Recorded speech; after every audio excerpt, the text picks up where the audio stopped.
Bonjour et bienvenue à l'émission Chrétien comme Christ. Aujourd'hui, nous sommes en présence de Nathanaël, de Christine et de moi-même. Et nous allons aborder un thème très important, Jésus qui va prédire sa mort et sa résurrection en accord avec les textes de l'Ancien Testament. Alors, je passe la parole à Christine. Oui, nous allons lire tout de suite dans Matthieu chapitre 16, verset 21. Dès ce moment, Jésus commença à montrer à ses disciples qu'il devait aller à Jérusalem. Beaucoup souffrir de la part des anciens, des chefs des prêtres et des spécialistes de la loi, être mis à mort et ressusciter le troisième jour. Dès ce moment, et on va voir que le contexte dans lequel Jésus a dit cela, eh bien, Pierre vient juste de reconnaître en lui le Messie, le Fils de Dieu.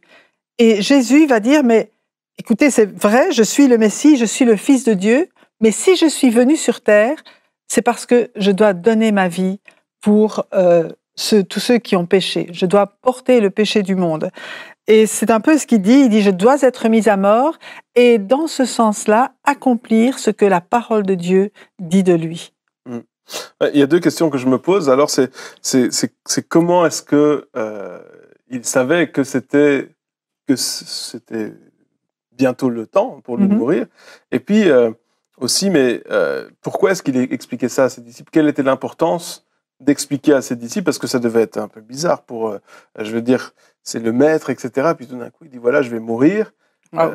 Comment est-ce qu'il a fait pour expliquer cela?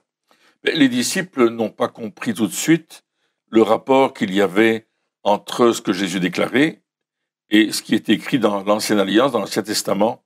Et c'est pour ça qu'il faut être éclairé, nous aussi, par les paroles prophétiques qui ont été annoncées par les différents prophètes, notamment par Ésaïe, par David, par Zacharie, par Michée, par rapport à la venue de Jésus-Christ, par rapport à sa mort, la manière dont il allait mourir, et bien sûr la mise au tombeau et la résurrection. Et les disciples ne saisissaient pas le sens. Pourquoi est-ce que lui, qui faisait des signes, des prodiges, des miracles, et qui venait juste de reconnaître comme le Fils de Dieu, allait mourir? Pour eux, c'était impensable. Je pense qu'ils croyaient plutôt que Jésus allait régner à partir de là, qu'il allait prendre sa place, qu'il allait renverser les Romains, qu'il allait changer toute chose. Je pense qu'ils étaient dans cette optique-là. Alors, lui, il vient dire, mais je vais être mis à mort. On va me faire du mal. C'est vrai que ça fonctionne pas dans une optique standard où le but, c'est d'avoir du succès. Et une fois qu'on a du succès, qu'on a de la notoriété, etc., à ce moment-là, on a le pouvoir et on l'utilise voilà, comme on veut. Hein, donc, comme ce qui se passe dans ce monde aujourd'hui. C'est-à-dire que voilà, on fait tout pour avoir le succès, on paye le prix.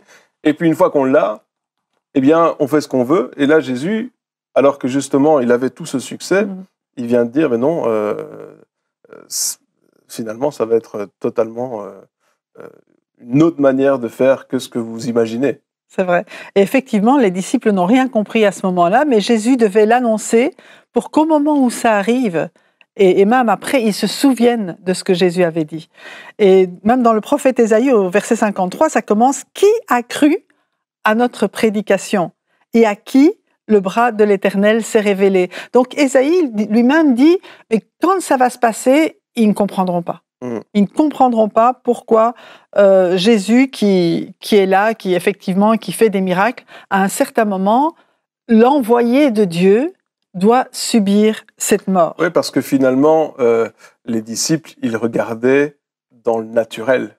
C'est ça. Et dans le naturel, mourir, eh bien, c'est pas très positif, je pense. Et nous, souvent aussi, peut-être on regarde dans le naturel, c'est peut-être aussi un message pour nous en disant la victoire, elle n'est pas forcément dans ce que tu peux voir avec tes yeux. La victoire, elle est dans le fait d'accomplir ce que Dieu veut que nous accomplissions. Et dans le texte de Matthieu, on voit que Jésus est en train de décrire le plan, en train de décrire l'objectif, le but pour lequel il est venu, le but ultime. Et c'est cela qu'on doit comprendre. Alors Jésus, on le sait, a tout accompli à la croix. Il a fait les choses les plus extraordinaires en mourant pour nous à la croix. Mais les disciples n'ont pas encore compris le sens profond et spirituel dans le surnaturel. Ils n'ont pas compris que la mort de Christ allait les libérer la mort de Christ à la croix, le sang de Christ à la croix, les meurtrissures de Jésus allaient leur apporter la délivrance, la guérison. C'est ce qu'Ésaïe va dire dans son texte d'Ésaïe 53, au verset 4, il dit « Il a porté nos souffrances, nos douleurs, il s'en est chargé, puis on l'a considéré comme frappé, humilié, mais il était blessé à cause de nos transgressions, brisé à cause de nos fautes. La punition qui nous donne la paix est tombée sur lui, et c'est par ses blessures, ses meurtrissures, que nous sommes guéris. » Et effectivement, les disciples n'ont pas compris cela, et beaucoup de personnes aujourd'hui n'ont pas compris le sens du sacrifice de Jésus-Christ. Parce que tu parlais de succès, mais juste avant, au chapitre 15 et au chapitre 14 de Matthieu, on voit Jésus qui multiplie les pains. Il y a deux multiplications des pains, 2 miracles extraordinaires. Et les disciples, ils ont vu cela, comme tu dis. Bah, écoute, il fait des choses fantastiques. Écoute, on a quelques pains, quelques poissons. Il nourrit 5000 personnes. Extraordinaire, c'est vraiment lui qu'on a besoin. Mais ils comprennent pas que c'est beaucoup plus que ça. Il va donner sa vie. Et ils ne comprennent tellement pas que Pierre va lui dire « Non, Seigneur, ça ne t'arrivera pas ». Et c'est là que Jésus va rétorquer « Arrière de moi, Satan », parce que tes pensées ne sont pas les pensées de Dieu. Donc là, effectivement, ils ne comprennent pas, mais Jésus sait, et il sait que son heure arrive. Depuis le début de son ministère, je me souviens, aux noces de Cana, il disait à sa maman « Mais mon heure n'est pas encore venue ». Mais là, il sait que son heure arrive. Après 3 ans de ministère avec ses disciples, il sait que le voyage qu'il va faire à Jérusalem, ça va être son dernier voyage. Et c'est là qu'effectivement, il va accomplir ce pourquoi il est venu, c'est-à-dire pour porter nos péchés et nous réconcilier avec Dieu. Donc pour lui, c'est l'apothéose quelque part, Oui. parce que c'est pour ça qu'il est venu, et pour nous, c'est l'apothéose aussi, mais on ne s'en rend pas compte, et je pense que les disciples ne s'en rendaient pas compte non plus, comme tu l'as lu dans le verset là. Il dit, il a été humilié à cause de nos transgressions, alors que je suis sûr que les disciples se sont dit, quand il a été humilié, mais c'est de sa faute. C'est parce que, non mais c'est vrai, et ils se sont dit, parce qu'on ne comprend pas toujours ce que Dieu fait, et je pense qu'il y a ce passage qui dit, ses pensées ne sont pas nos pensées, ses voix ne sont pas nos voix, et je pense qu'il faut que on se mette au diapason de Dieu pour comprendre l'importance de la croix, cruciale pour chacun d'entre nous. Le fait qu'il a porté nos fautes pour que nous n'ayons plus à les porter. Sinon, il les a portées pour rien. Pour les disciples, la croix, ça a été quelque chose une défaite. Le maître était crucifié. Leur idylle avec Jésus, je peux dire ainsi, ce qui était merveilleux avec Jésus, n'existe plus. Et là, ils ont tout perdu. D'ailleurs, il y a un texte extraordinaire dans l'évangile de Luc, au chapitre 24, les compagnons d'Emmaüs sont sur la route, ils s'en vont tout tristes, ils ont quitté Jérusalem, et puis Jésus fait route avec eux. Il dit, mais qu'est-ce qui se passe? Il dit, t'es pas au courant? On a crucifié Jésus, et puis voilà, maintenant c'est terminé pour nous. Et la Bible dit que Jésus a commencé à parler de lui à travers toutes les Écritures. Et c'est ça qui est merveilleux, c'est qu'on parle de ce qui se passe là, la mort et la résurrection, est prédite dans toutes les Écritures. Et Jésus va accomplir l'Écriture. Il va accomplir ce pourquoi il est venu. Il va vraiment accomplir ce que Dieu a prévu pour lui. Et c'est là que les compagnons d'Emmaüs, lorsqu'il va rompre le pain, comme il a rompu le pain pour les 5000 ou les 4000 personnes avec qui il était, quand il rompt le pain, ils le reconnaissent. Parce qu'ils l'ont vu faire 2 fois rompre le pain pour nourrir la foule. Et là, Jésus disparaît. Et puis il se dit, ah, c'était Jésus. Et ça montre qu'on a besoin d'une révélation, effectivement, pour Absolument. comprendre que quand Jésus est venu et qu'il a donné sa vie, c'était pas un échec, mais c'était au contraire une victoire. Et pour moi, je dois dire que ma vie, elle a changé quand j'ai réalisé justement que Jésus, non seulement il est mort pour le péché du monde, parce que c'est une phrase que j'avais entendue pendant toute mon enfance, mais qu'il était mort pour porter mon péché et que ça me réconciliait avec Dieu. À cause de ça, Dieu ne me voit plus pécheur, mais il me voit juste parce que Jésus a pris toute la peine que je méritais. Et c'est ce qu'il a fait quand il est mort sur la croix. Et ça veut dire aussi qu'ici, il est dit qu'il a été blessé à cause de nos péchés. De nos péchés ou de nos transgressions, des choses qu'on a ratées quelque part, les buts qu'on a manqués. Ça veut dire que Jésus n'est pas mort juste à cause des personnes qui l'ont crucifié, Non. mais à cause de moi. Oui. Et quelque part, reconnaître aussi, de dire « Ah, mais il a fait ça pour moi. Il n'a pas juste fait ça pour ceux qui étaient là à ce moment-là, mais il a fait ça pour moi. » Et tout d'un coup, ça prend un autre sens, parce que quand on voit toutes ces blessures que Jésus a eues, toutes les souffrances qu'il a dû subir, on se dit ça, c'était pour moi. C'est vrai. Le salut est à travers le sang de Jésus. La délivrance est dans le sang de Jésus. La libération est dans le sang de Jésus. C'est ce que Jésus veut faire. Il veut nous amener dans cette dimension de vivre une vie nouvelle avec lui. Mais pour ça, il a dû payer un prix extraordinaire. Et la Bible nous dit, dans le psaume 22, on parle du psaume 22, Oui. On nous décrit la crucifixion. Et on nous décrit comment Jésus est mort sur cette croix. Et il faut dire que ça a été écrit des siècles avant que Jésus ne soit crucifié, avant que Jésus ne soit là. Mais on décrit clairement les mains percées de Jésus, les pieds percés de Jésus. Peut-être, Christine, tu peux nous lire Oui, quelques dans passages. le psaume 22, au verset 15, il est dit « Mes forces s'en vont comme l'eau qui s'écoule, et tous mes os se disloquent. Mon cœur est comme de la cire, il se liquéfie au fond de moi. Ma force se dessèche comme l'argile, et ma langue s'attache à mon palais. Tu me réduis à la poussière de la mort. » Et là, c'est vraiment la description de tous les symptômes qui sont lorsque quelqu'un est crucifié, alors que la crucifixion n'existait pas à ce moment-là. Oui, et puis, il dit plus loin, « Ils ont percé mes mains et mes pieds. Je pourrais compter tous mes os. Ils m'observent, ils me regardent, et ils se partagent mes vêtements. Ils tirent au sort mon habit. » Et c'est exactement ce qui est décrit dans les évangiles. 8 siècles auparavant, Ésaïe va nous parler de cela prophétiquement. David va nous parler de ça prophétiquement. Et ça va être repris bien des fois d'ailleurs dans cette prédication des évangiles, où on va voir que effectivement, c'est comme ça que ça se passe. Ouais. Et ils se partagent mes vêtements, ils tirent au sort mon habit, même ce détail-là, où les soldats au pied de la croix ont partagé, n'ont pas déchiré sa tunique, mais ils l'ont tiré au sort. C'est quand même extraordinaire. Eux ne connaissaient pas les Écritures, mais ils les ont quand même accompli ouais. exactement. Ouais, donc on voit que c'était le dessein quelque part de Dieu.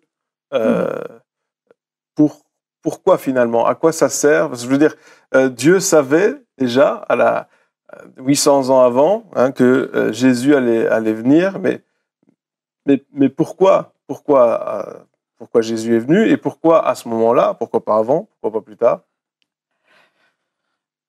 Pourquoi à ce moment-là? Là, je n'ai pas vraiment une réponse.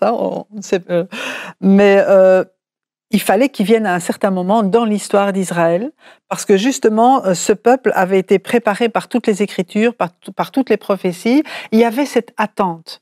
L'attente d'un sauveur, l'attente du Messie, l'attente de celui que Dieu avait promis, elle était là, celui qui allait délivrer Israël.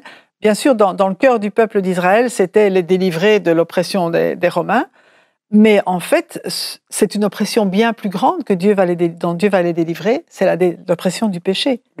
Il va délivrer le peuple, en tout cas tous ceux qui vont croire en lui, vont être libérés de cette puissance du péché, vont être libérés aussi de la peur de la mort, de la peur de l'enfer, etc. Donc Jésus, il apporte quelque chose d'extraordinaire et il est le seul qui pouvait donner sa vie pour nous parce qu'il est le seul qui est sans péché. Il y avait personne sur la terre qui pouvait dire « Ah, mais moi, je peux mourir pour le péché du monde » ou mourir à la place d'eux. Parce que chacun aurait dû mourir pour ses propres péchés. Mais Jésus, il est venu pour accomplir l'œuvre de Dieu et pour prendre sur lui nos péchés, ce que les sacrifices d'animaux dans l'Ancien Testament ne pouvaient pas faire. C'est comme on est sur un fauteuil. Admettons qu'il y ait une tache sur ce fauteuil. Pour cacher la tache, on va le couvrir, on va mettre une couverture. Ça, c'est le sang des animaux faisait ça. Il couvrait le péché. Mais Jésus, lui, il va effacer la tache par son propre sang, parce que son sang est pur, et si bien que quand si nous croyons en Jésus, si nous mettons notre confiance en lui, quand on est devant lui, eh bien Dieu nous voit avec la tache qui est effacée. Donc, il ne voit plus de tache. Amen. Moi, j'aimerais donner une explication plutôt géopolitique de pourquoi, à ce moment-là, Jésus est arrivé. Ah, c'est bien ça. Les Romains ont occupé toute cette partie du Moyen-Orient, l'Afrique du Nord aussi, et ils ont envahi l'Europe, et ils ont construit ces fameuses chaussées romaines, les Via Appia, pour un déplacement rapide de leurs troupes, à cette époque-là, bien sûr, et c'était le moment où non seulement l'Évangile allait être prêché à Jérusalem, mais à cause de la puissance du Saint-Esprit que les disciples ont reçu à la Pentecôte, qui vont recevoir à la Pentecôte, l'Évangile va splitter dans toutes les parties du monde, parce que les Romains ont occupé, ont envahi jusqu'à l'Angleterre, jusque dans le nord de l'Europe. Ils ont touché plein d'endroits, et ça va être vraiment facile pour tous ceux qui portent l'Évangile d'aller par toute l'Europe, et de là, bien sûr, commencer à christianiser tous ces pays. Et moi, je crois que Dieu a choisi un moment dans l'histoire où ça allait être possible pratiquement d'annoncer l'Évangile. Donc on voit que voilà, donc il y a ce péché qui est effacé, donc pas juste couvert mais effacé, donc on est libéré du péché. Et effectivement, donc le temps c'était pour faciliter la propagation de l'Évangile. Mais dans les émissions précédentes, on a vu aussi que au travers de tous les miracles et de tout ce que Jésus avait fait, ce qui revenait à chaque fois, c'était cette relation avec Dieu, le désir de restaurer la relation avec Dieu, etc. La question, c'est quel rôle, justement, est-ce que la mort de Jésus et la résurrection, bien sûr, jouent dans cette restauration de nous, de notre connexion à nous, de notre intimité, de notre connaissance aussi de Dieu? Alors moi, je crois qu'il y a un chemin que Jésus est en train de tracer. Et il dit dans Jean 14, verset 6, il dit « Je suis le chemin, la vérité et la vie. Personne ne vient au Père, personne n'a aucune communication avec le Père, si ce n'est au travers de moi. » Donc Jésus va nous montrer le chemin. Il va nous décrire le chemin. Le chemin, c'est là. Je suis le chemin, je suis la vérité, je suis la vie. Il ne dit pas « Je suis un chemin », il dit « Je suis le chemin ». Il ne dit pas « je suis une vérité », il dit « je suis la vérité ». Et il ne dit pas « je suis éventuellement la vie », il dit « je suis la vie ». Et quand Jésus est en train d'écrire, donner cette parole, pour le juif qui va au temple, il comprend que quand il arrive au temple, il y a le parvis avec l'autel des sacrifices. Et pour aller plus loin, il faut passer par l'autel des sacrifices avant d'aller atteindre la cuve d'airain qui représente la parole de Dieu. Et Jésus dit, je suis le chemin. Tu ne peux pas passer par autre chose que par mon sacrifice. Il n'y a pas d'autre chemin. C'est le sacrifice de Jésus. Et puis il dit, je suis la vérité. Parce que la vérité se trouve dans la parole. Et quand on est dans le lieu saint du tabernacle, on voit cette vérité qui est là. Il y a tout ce que Dieu a préparé. Tout ce que Dieu demande que nous fassions. Que ce soit le chandelier qui représente le Saint-Esprit, les pains de proposition qui représentent tout ce que Dieu a préparé comme œuvre à faire, ou l'autel des parfums qui met cette bonne odeur devant Dieu. Et puis il dit, je suis la vie. Parce que quand tu connais Dieu comme ton Père, tu as vraiment la vie, la réconciliation. Et c'est ce que Jésus va nous dire, qu'il veut nous réconcilier avec le Père. Il veut que nous soyons un avec le Père, parce qu'il dit, le Père et moi, nous sommes un. Maintenant, si vous êtes en moi, nous allons être un aussi. Donc il y a toute cette représentation extraordinaire de ce que Dieu veut faire avec nous. Et aussi dans Hébreux, chapitre 10, versets 19 à 22, il dit « Ainsi, mes frères et sœurs, nous avons par le sang de Jésus l'assurance d'un libre accès au sanctuaire, donc dans la présence de Dieu. Cette route nouvelle et vivante, il l'a inaugurée pour nous au travers du voile, c'est-à-dire de son propre corps. De plus, nous avons un souverain prêtre établi sur la maison de Dieu. Approchons-nous donc avec un cœur sincère, une foi inébranlable, le cœur purifié d'une mauvaise conscience et le corps lavé d'une eau pure. » Donc effectivement, par son sacrifice, Jésus nous ouvre l'accès dans la présence de Dieu, dans le sanctuaire même de Dieu. Parce que le péché nous empêchait d'y aller, et le fait de le couvrir ne l'effaçait jamais vraiment. Et donc, même s'il y avait l'intention, peut-être de la part de l'homme, d'avoir de nouveau cette relation avec Dieu, il y avait toujours un frein, mais à cause du sacrifice de Jésus, Et je pense que c'est ça le plus important, c'est que on peut de nouveau avoir cette intimité, cette relation avec Dieu, venir à Dieu et dire justement avec assurance, avec un cœur sincère. N'hésitez pas à vous approcher. Profitez-en. Et je pense que finalement, c'est un petit peu ça, des fois, qu'on oublie peut-être, c'est de dire, ah oui, le fait de savoir que Jésus pardonne nos péchés, ça, tout le monde le sait. Mais le fait de dire, maintenant, je peux m'approcher, je peux venir, je pense qu'encore dans l'Église aujourd'hui, il y a toujours cette barrière, ce mur ou de compréhension qui dit, ah oui, non mais ouais, ok, je suis pardonné, c'est bon, je vais pas tenter ma chance plus loin, je vais pas essayer de m'approcher de Dieu parce que je vais mourir directement. Mais alors que Dieu, Jésus est mort exprès pour ça. C'est vrai. Pas juste pour pardonner nos péchés, mais il a pardonné nos péchés pour que nous puissions être près de lui. Et le but ultime, c'est de restaurer, je crois, cette relation que Adam et Ève avaient perdue avec Dieu. C'était de la restaurer au travers du sacrifice de Jésus. Donc, ce but ultime, c'est pas de pardonner nos péchés. Pardonner nos péchés, c'est un moyen qui nous permet enfin d'accéder au Père. Et si on reçoit ce pardon des péchés, mais que on ne va pas au Père, eh bien, le salut, finalement, n'est pas totalement accompli dans notre vie. C'est vrai. Parce que Dieu le Père nous voit purs à travers Jésus. Oui.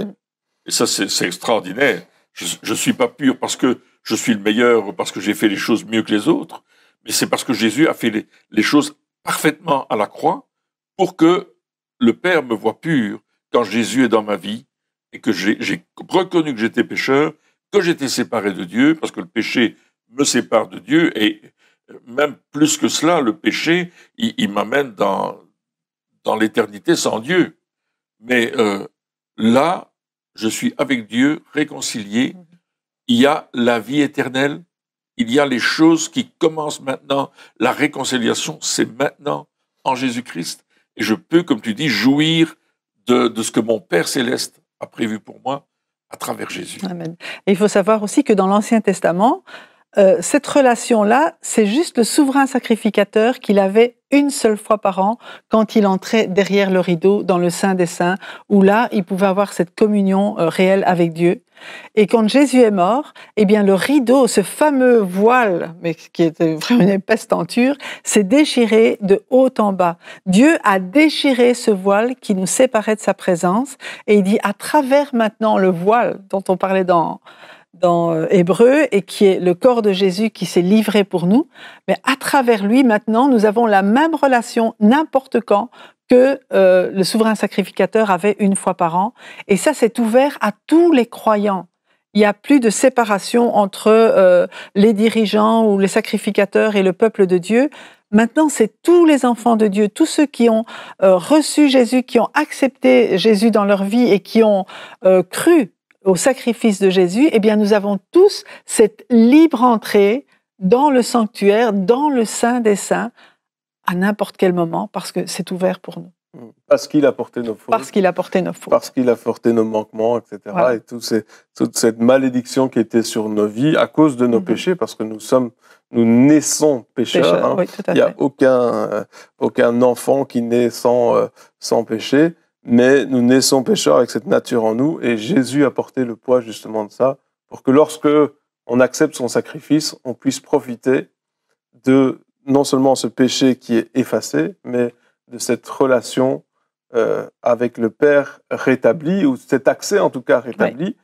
Mais ça veut dire aussi que nous sommes responsables du fait d'aller ou pas. On a un libre accès, ça veut dire que si j'ai une entrée à un concert, je peux y aller ou je peux rester chez moi et ne pas aller au concert. Donc, quelque part, on a encore un choix. Et ça, c'est un choix de tous les jours, peut-être. Oui. Il y a beaucoup de personnes tu parlais d'un concert, ils peuvent avoir leur ticket, être devant la salle de concert et ne pas rentrer. Parce qu'ils ne se croient pas capables de rentrer ou d'être... C'est la même chose avec Dieu. On peut être devant le lieu très saint, la présence de Dieu. On sait qu'on peut y entrer, mais on ne se sent pas assez digne de rentrer. Et là, c'est une mauvaise compréhension de la parole de Dieu, parce que peut-être qu'on a commis des fautes, mais la Bible dit que si nous confessons nos péchés, si on les abandonne, eh bien Dieu nous pardonne et nous purifie de toute iniquité. Donc il y a vraiment une possibilité tout le temps renouvelée de la part du Père pour qu'on puisse rentrer dans cette dimension. Et puis là, cet amour de Dieu est extraordinaire. Alors oui, il faut y entrer et il faut venir dans sa présence et nous laisser bénir par lui. Moi, je crois que quand on est dans cette présence du Père, il y a quelque chose qui se passe dans notre esprit. Son esprit témoigne à notre esprit que nous sommes enfants de Dieu. Et on peut appeler Dieu notre Père, Abba, Père, nous dit Paul dans l'Épître aux Romains, au chapitre 8. Je pense que c'est vraiment quelque chose d'extraordinaire d'avoir Dieu comme notre papa. Donc c'est toute une relation quelque part qu'il faut rétablir ou plutôt même construire. Hein, c'est Dieu, on apprend à le connaître. Des fois, il y a cette, bien sûr, il y a cette théologie, il y a tous les passages bibliques, il y a tout ce qui parle de Dieu, mais la relation avec quelqu'un, elle se construit seulement quand on est avec cette personne-là et pas quand on lit des livres sur lui. On peut lire la Bible, le livre qui parle de Dieu, de ce qu'il a fait, etc. Mais une fois qu'on devient chrétien, on a ce devoir, même, en tout cas c'est à notre avantage, d'apprendre à connaître Dieu et de venir, comme tu dis, dans sa présence, le laisser nous faire savoir qu'on est ses enfants, le laisser nous faire comprendre qui il est, combien il nous aime, recevoir cet amour. Le pardon des péchés n'est pas une finalité, c'est un début. C'est juste un commencement. Le tout début. C'est vraiment le tout début que Jésus, parce qu'il a payé le prix, parce qu'il a porté ses péchés sur la croix. Oui, et justement, le Père, il veut qu'on ait cette relation, qu'on la construise. C'est cette relation filiale du Fils vers le Père, de la fille vers son Père. Et c'est ce que Dieu demande de chaque chrétien. C'est pas que nous ayons une religion, c'est que nous ayons une vraie relation. Et comme tu dis, cette relation, on la construit. Comment est-ce qu'on la construit? On la construit dans la louange et l'adoration. Quand on sait comment est notre papa, comment il est merveilleux, comment il est grand, comment il est puissant, comment il peut faire des choses extraordinaires, en un clin d'œil, il change les choses, on va commencer à dire merci papa. Et puis on va prier aussi, demander des choses au Père, en accord avec la parole de Dieu. On va lire la parole. Pour savoir ce qu'on doit demander, il faut lire la parole. Donc il y a tout un cheminement, toute une interaction entre nous et le Père, mais on a un mode d'emploi qui est la Bible et qui va nous conduire à avoir cette relation avec le Père. Amen. Eh bien, merci de nous avoir suivis pour cette émission et on se retrouve très bientôt pour la suite. Au revoir.